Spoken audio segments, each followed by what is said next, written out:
আমাদের মুসলিম অমুসলিম, আস্তিক নাস্তিক, মুমিন কাফের, সবার জন্য তিনি সতর্ককারী। সুবহানাল্লাহ পড়েন। সূরা আলাক নাযিল হলো, তারপর সূরা মুদ্দাসসির নাযিল হলো। আল্লাহ বললেন, ইয়া আইয়ুহাল মুদ্দাসসির কুম ফাআনজির, কুম ফাআনজির, stand up and warn your people. বিশ্বনবী ওহির ভার সহ্য করতে না পেরে কাঁপুনি এসে গেল, শীত লাগছিল, তিনি চাদর গায়ে দিলেন। আল্লাহ বললেন, ইয়া আইয়ুহাল মুদ্দাসসির, হে চাদরওয়ালা, কুম ফাআনজির, স্ট্যান্ড আপ, ফাআনজির, ওয়ার্ন করো, সতর্ক করো। ওই যে বিশ্বনবী স্ট্যান্ড আপ দাঁড়ালেন আর সতর্ক শুরু করলেন, এন্তেকালের আগ পর্যন্ত আর বসতে পারেন নাই। ওই যে দাঁড়ালেন, দাঁড়িয়েই রইলেন, উম্মাকে সতর্ক করেই গেলেন, করতেই থাকলেন। আওয়াজ করে পড়েন, আল্লাহু আকবার, আল্লাহু আকবার। ওয়া আনদির আশীরাতাকাল আকরাবিন যখন নাযিল হলো, বিশ্বনবী সাফা পাহাড়ের চূড়ায় উঠে গেলেন। ডাকতে আরম্ভ করলেন, আমার বংশের লোকেরা, সম্প্রদায়ের লোকেরা, আমি যদি বলি পাহাড়ের রেডি হয়ে আছে, ও আমার বক্তাবাসী, আমার কথা তোমরা বিশ্বাস করো না।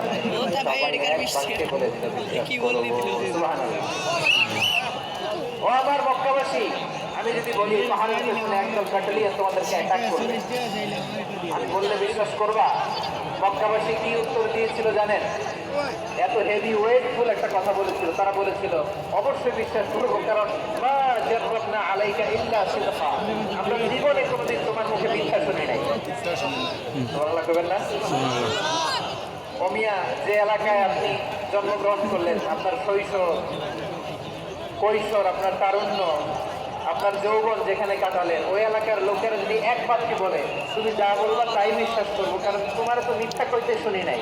মা জাররাবনা আলাইকা ইল্লা সিদকা, we have never ever witnessed a single lie from you, আমরা জীবনে একটা মিথ্যা তোমার মুখ থেকে শুনি নাই। সুবহানাল্লাহ বলেন। সুবহানাল্লাহ। দেখেন, এই কথার মাধ্যমে এক বাক্যে বিগত 40 বছরের সার্টিফিকেশন হয়ে গেছে।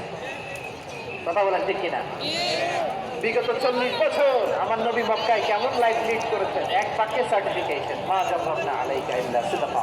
তখন বিষ্ণু বললেন, ফাইন্নী নাযীরুল লাকুম বাইনা ইয়াদাই আযাবিন শাদীদ, যদি আমার কথা বিশ্বাস করো তাহলে জেনে রাখো, যদি মূর্তি পূজা আর এই শিরকি কর্মকাণ্ড ছেড়ে না দিয়ে এক আল্লাহর পথে ফিরে না আসো, কঠিন আযাব তোমাদের জন্য অপেক্ষা করছে। আওয়াজ করে পড়েন, আল্লাহু আকবার, আল্লাহু আকবার। ফাইন্নী নাযীরুল লাকুম বাইনা ইয়াদাই আযাবিন শাদীদ, ভয়ঙ্করতম শাস্তি তোমাদের জন্য অপেক্ষা করেছে, আমি সেই শাস্তির সতর্কতা দিতে এসেছি। তাহলে বিশ্বনবীর আরেকটা বৈশিষ্ট্য, তিনি সতর্কতাকারী, তিনি সতর্ককারী। উম্মাকে রিমাইন্ডার দিতে এসেছেন, ওয়ার্নিং দিতে এসেছেন। আবার জাহান্নামীরা যখন জাহান্নামে যাবে, ফেরেশতারা ডেকে বলবে, ও কপাল পোড়া জাহান্নামীরা, জাহান্নামে কেন ঢুকলা? দুনিয়ার বুকে কি তোমাদেরকে সতর্ক করার জন্য কেউ আসে নাই? কুল্লামা উলকিয়া ফিহা ফালাহুম ফাসালাতুহা আলাম ইয়াতিকুম সুবহানাল্লাহ পড়েন, আলাম ইয়াতিকুম নাযীর, সতর্ককারী আসে নাই? বিশ্বনবী নাযীর হয়ে, সতর্ককারী হয়ে পৃথিবীতে আসলেন। তিনি জাহান্নামের ব্যাপারে উম্মাকে সতর্ক করেছেন। জান্নাতকে যেমনি তিনি চমকপ্রদভাবে উম্মার সামনে পোট্রে করেছেন, চিত্রায়িত করেছেন, ভাবে ভয়ঙ্কর জাহান্নামকেও তিনি উম্মার সামনে পোট্রে করেছেন। জাহান্নামকে কিভাবে বিশ্বনবী উম্মার সামনে পোট্রে করলেন, চিত্রায়িত করলেন, শুনতে মনে চায়? সিলেট পাশে শুনতে মনে চায়? জান্নাতের কথা শুনে যেমনি জান্নাতে যাওয়ার ব্যাপারে আপনারা আগ্রহী হয়েছেন, জান্নাতের নাম নিয়ামতের কথা শুনে, জান্নাতের বিচার শুনে যেমনি জান্নাতে যাওয়ার ব্যাপারে আমরা উদ্বেলিত হয়েছি, উচ্ছ্বসিত হয়েছি, জাহান্নামের কথা শুনলে কিন্তু আমাদের কলিজা কেঁপে উঠবে। কিভাবে বিশ্বনবী পড়লেন? বিশ্বনবী বলেন, নারুকুম হাযিহি আল্লাতী ইউকিদু আদম জুজউন মিন 70 জুজআন মিন হাররি জাহান্নাম। ও আমার উম্মতেরা, তোমরা যে রান্নাঘরে যে আগুন দিয়ে রান্না করো, তোমরা কি ভেবেছো জাহান্নামের আগুন ওই রান্নাঘরের আগুনের মতো না? আপনারা কিচেনে যে রান্না করেন, রান্নাঘরের আগুন আর জাহান্নামের আগুন তো একই না? সিলেটের ভাইরা বুঝে থাকলে উত্তর দেন, কিচেনের রান্নাঘরের আগুন আর জাহান্নামের আগুন এক না? একরকম? বিষ্ণু বলেন, জুজউন মিন 70 জুজআন মিন হাররি জাহান্নাম। আগুন দুনিয়ার আগুনের চেয়ে কমপক্ষে 70 গুণ বেশি তেজওয়ালা। জাহান্নামের আগুনকে আল্লাহ নাম দিয়েছেন নারুল্লাহ। এটা আল্লাহর আগুন, নারুল্লাহিল মুকাদা আল্লাতী তাত্তালিউ আলাল আফিদা, যেটা কলিজার মধ্যে যে ধরে যায়।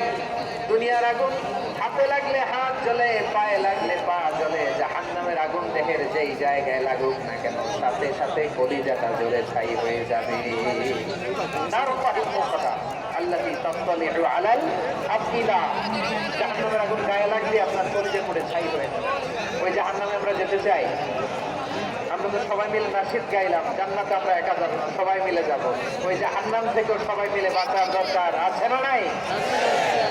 কি ভয়ঙ্কর শাস্তির বর্ণনা যে বিশ্বনবী দিয়েছেন, এত বিস্তর আলোচনার সুযোগ আমার নাই। আমি শুধু সবচেয়ে হালকা পাতলা লাইট পানিশমেন্ট, সবচেয়ে হালকা শাস্তি কি হবে এটা বলবো। বিষ্ণুই বলেন ইন্না আহওয়ানা আহলিন নারি আযাবান ইয়াউমাল কিয়ামাতি লারাজুলুন ইউদাউ বিআখমাসি কদামাইহি জামরাতান ইয়াগলি মিনহুমা দিমাগু। জাহান্নামের সবচেয়ে হালকা আযাব কি হবে? সবচেয়ে ভারী না হালকা? সবাই বলুন, জাহান্নামের সবচেয়ে কঠিন আযাব না হালকা? জাহান্নামের সবচেয়ে হালকা আযাব হলো ওই ব্যক্তির আযাব যার পায়ে দুটো জাহান্নামের আগুনের জুতা পুড়িয়ে দেয়া হবে। ওই আগুনের উত্তাপে তার মাথার মগজগুলো হাতের মারের মতো টপ টপ টপ টপ করে বেয়ে বেয়ে পড়বে। নাউজুবিল্লাহ পড়বেন না? আচ্ছা প্রিয় সিলেট, আওয়াজ করে বলেন, এইটা যদি সবচেয়ে লাইট পানিশমেন্ট হয়, সবচেয়ে হালকা পাতলা সহনীয় আযাব যদি হয়, তাহলে ভয়ঙ্করতম আযাবের কি অবস্থা হবে? আমরা কি ওই জাহান্নামে যেতে চাই? জাহান্নামের অবস্থা এত ভয়ঙ্কর হবে, জাহান্নামের ভেতরে লক্ষ লক্ষ কোটি কোটি কাফির মুশরিককে দেওয়ার পরেও জাহান্নাম বলবে হাল মিন মাজিদ, আরো আছে নাকি, আরো দাও। কোটি কোটি কাফেরের দল, মুশরিকের দল, সীমা লঙ্ঘনকারী দল, তাদেরকে যখন জাহান্নামে ফেলা হবে, বড় বড় পাথর খণ্ড জাহান্নামে ফেলা হবে, তারপরও জাহান্নাম বলবে হাল মিন মাজিদ, আরো আছে নাকি, দাও, আরো দাও, আরো দাও।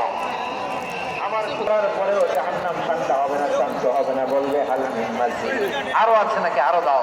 তখন আল্লাহ তাআলার কুদরতি পা জাহান্নামের ভেতরে ঢুকিয়ে দিবেন। সুবহানাল্লাহ পড়তে পারলেন না মজা করে? কোনো কিছুতেই যখন জাহান্নামকে শান্ত করা যায় না, আল্লাহ তাআলা তার কুদরত। আমরা সব সময় ওই জাহান্নাম থেকে আল্লাহর কাছে পানাহ চাই, আওয়াজ করে বলেন ঠিক কিনা?